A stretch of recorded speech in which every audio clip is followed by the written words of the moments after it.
What's going on, guys? Mickle here, and in this video we are exposing the SEC on another lie. This one specifically came from Clayton, the former SEC commissioner who brought the lawsuit against Ripple. Guys, the SEC is having a massive credibility crisis, and I want to show you these lies because it is going to directly illustrate to you how BS this lawsuit against Ripple really is, and I'm going to show you exactly why this is going to force the SEC to settle this case with Ripple and exactly when we expect this to happen. Guys, if you are new to this channel or come here all the time, make sure you like and subscribe, and let's jump right into it.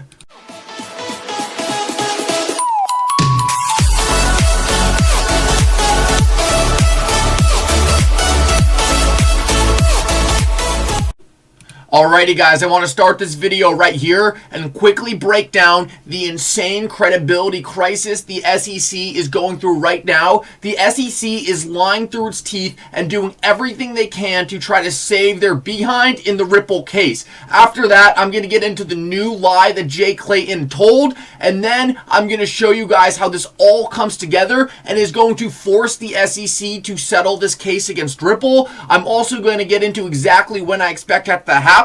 Guys, if you want to know what you can do to help Ripple and really crypto at large in this case, go to my Twitter and retweet stuff like this. The more we can get these tweets circulating and the more people we can get talking about this, the more pressure the SEC is going to have to end this case, as they will understand that people are seeing right through their lies and know the corruption that went on in their agency. All you have to do is go to my Twitter, link in the description, and retweet this, and let's jump right into this. Last night, I tweeted at Hester Peirce, and I said, boom, Hester Peirce, your agency is having a credibility crisis. At the SEC Gov, if there was clarity in the market, then why do you keep lying? XRP Army, retweet this to expose the SEC in 4 pictures. And let's see what we have here. 1, the commission, and this is from a direct SEC report saying that they gave guidance and others to help frameworks to provide clarity to the market about securities laws implications for new technologies. And they say, see Note 27. So let's take a look at what Note 27 is. Note 27 is a direct quote from William Hinman talking about digital assets, where he says Bitcoin and Ethereum are not securities. So right here, we see the SEC saying, or making a statement to use William Hinman's quotes about Ethereum not being a security and the reasons why to help you determine what digital assets are securities or not.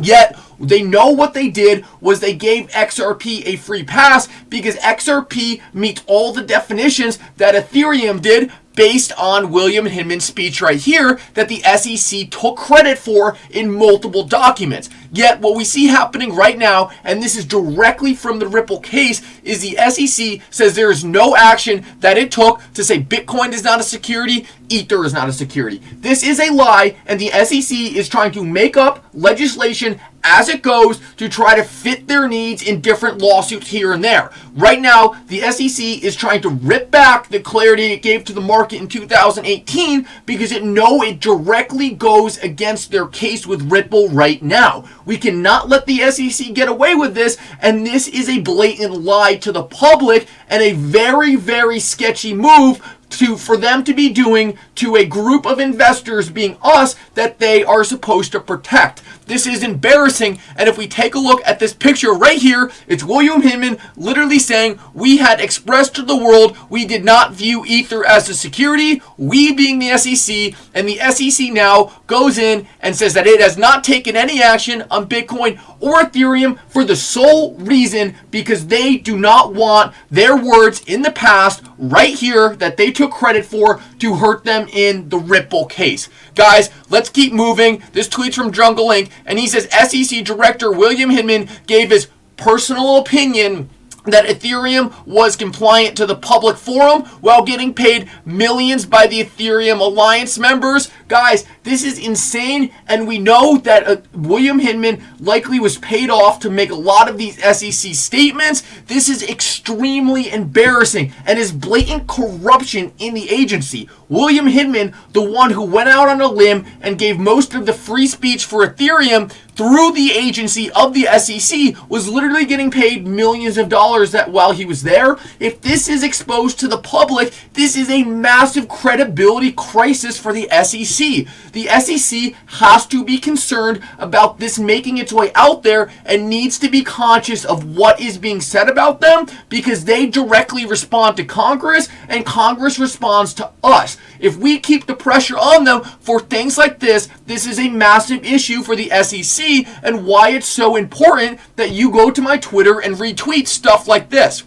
The next thing I want to get into is how Jay Clayton is tied up in this. We know that Jay Clayton was instrumental in helping William Hinman get clarity out there for Bitcoin and Ethereum. This is how we know that this was not necessarily just their personal opinions, but it was SEC guided. Jay Clayton was head at the SEC at this time and really made it his mission when he was at the SEC to get Bitcoin and Ethereum through the door. While it was problematic that he only extended this guidance to Bitcoin and Ethereum, it was still good for the market, because many people had hoped that as more clarity came to the market, other cryptos would also be let through the door who complied in a similar manner to Bitcoin and Ethereum. Yet the problem came in when the SEC decided to sue Ripple for the exact things that Ethereum did in the past, and then try to claim that they never said anything about Bitcoin and Ethereum. So where do Jay Clayton's lies start stacking up in this entire mess?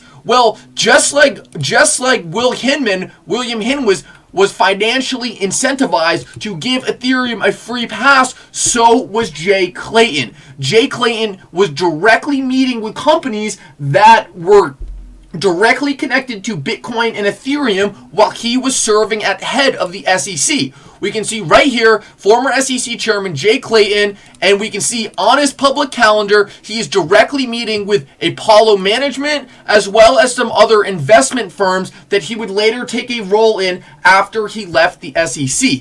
The insane thing about this is that Apollo Management directly deals in Bitcoin and Ethereum, the two assets that the SEC made a point to give clarity to during Jay Clayton's tenure. If we take a look right here at Jay Clayton in this CNBC interview, take a listen to what he says, and let me warn you right now, the volume's a little low. Final days at the head of the SEC brought a case against Ripple. Now you're advising some other companies in this space, and they point out or suggest that this is a conflict. Well, Andrew, let me say that we brought a number of cases during my tenure at the SEC in the ICO space, offerings and securities that were not following our rules around registration for wide distribution to the public. I'm not going to comment specifically on the case you mentioned, but in terms of my after-government service in the space, what I can say is that the companies that I advise, I don't want to be promoting them, but one is an institutional asset manager, another is a what I would call an infrastructure partner. I did not know these companies while I was in the government. Do you guys hear that? He says, I did not know these companies when I was in government, despite the fact that he was directly meeting them, and that is directly on his public calendar that the public is able to see. This is how dumb they think we are. They think that we can't look back through these records and see the blatant corruption going on with the agency and the free pass they worked to give Bitcoin and Ethereum, and now that they're trying to rip it away so it doesn't sink their lawsuit against Ripple. Not even that, but even on top of that, literally in a filing for his new position, Jay Clayton literally says in this filing right here, and let me find it, that he directly was working with Apollo Management while he was still at the SEC. And then he goes and claims that he had no idea who they were. This is insane. And I have to ask the question, why does Jay Clayton feel the need to lie about this? Why doesn't he just say, yeah, I knew Apollo Management? The reason he is lying, the reason Bill Hinman is lying about this entire thing is because they know it was a massive conflict of interest. They know they were incentivized to give Bitcoin and Ethereum a free pass and let them and give them clarity in the market. Yes, that's one thing, whatever. But how can they now go after giving Bitcoin and Ethereum a free pass and then try to rip it away from Ripple and say that none of this happened? It is absolutely absurd, and the SEC is having a credibility crisis. And I think the thing that even is more telling about all of this is they think that the retail investors are too dumb to even look into this. They think we'll just sit back and ignore this, and they'll say, oh, we didn't know these companies. And then meanwhile, you have disclosure saying you knew these companies beforehand. Who has that kind of memory? It's a lie. They think they're smarter than us. And I think that's one of the reasons why this case will get settled at the end of January when Ripple and the SEC have a binding agreement to talk about settlement. I have a feeling the SEC had a very similar mindset to what we're seeing with Jay Clayton. They thought we were going to ignore this whole thing. They thought they were going to steamroll Ripple. They thought they were going to force their hand, be able to make the rules they want, and no one would look into it. Everyone would ignore the past, and they would be able to rip away this clarity from Ripple, and no one would turn an eye. That was not the fact. The retail investor was smarter than they anticipated. They are going to have to dig themselves out of a hole to keep the confidence of the market, but also to get Jay Clayton and William Hinman out of impending litigation that directly highlights the conflicts of interest that they had when they were at the agency. The SEC does not want this going on their brand. The SEC is going to be forced to end this. Guys, thank you so much for watching. Make sure you like this video down below, subscribe to my channel, and for now, Mickle out.